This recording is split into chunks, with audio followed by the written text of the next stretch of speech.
Daniel Hayes had everything a man could dream of: wealth, fame, power, and a company that ruled half the city. But what he didn't have was someone who truly saw him. Every morning at 8 o'clock sharp, he walked into Hayes Corporation, and every morning she was already there. Emily Carter, his quiet, hard-working assistant. She never tried to impress him, never flirted for attention, never expected anything from him. She was simply kind, smart, and dedicated. And Daniel, the man who could buy anything, found himself waiting, hoping for her smile every day. Emily had been working beside Daniel for almost a year. She managed his schedules, filtered his calls, prepared his presentations, and kept his world in order. But she always stayed invisible in his high-class business world, until one evening. Daniel stayed late in the office to finish a deal worth millions. He was frustrated, tired, and snapping at everyone. But Emily didn't step away. She brought him coffee, and in her soft voice she said, "Daniel, breathe.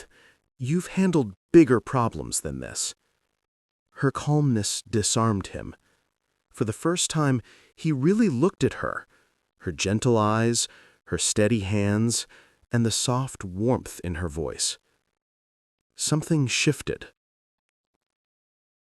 After that night, Daniel started noticing everything about her. The way she tucked her hair behind her ear when she concentrated. The way she stayed late, not for money, but because she cared about her work.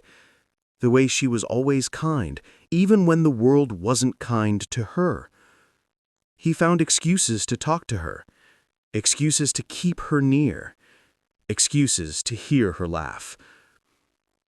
Emily didn't understand why her billionaire boss suddenly asked about her day, remembered her favorite tea, or held doors open for her. But Daniel knew exactly why. He was falling hard. One rainy evening, Emily fainted in the office from exhaustion. Daniel carried her in his arms to his private lounge, panicking like never before. "Emily, why didn't you tell me you were unwell?" he asked, his voice shaking. She smiled weakly. "Because people like me, we don't bother people like you." That broke him. He had money, power, everything, yet she felt small standing beside him. Daniel took her hands. "Emily, you're the only person I notice. The only person who makes this office feel like a home. Don't ever think you're less, not to me." Her breath caught. "Daniel, you're my boss. People will talk. They'll think I used you." Daniel stepped back, giving her space. "Let them think whatever they want. My feelings don't depend on anyone's opinion." But Emily was scared. Scared of rumors, scared of losing her job, scared of heartbreak.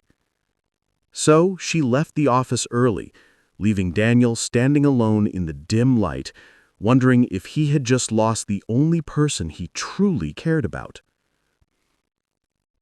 The next morning, Daniel arrived at the office, but Emily wasn't at her desk.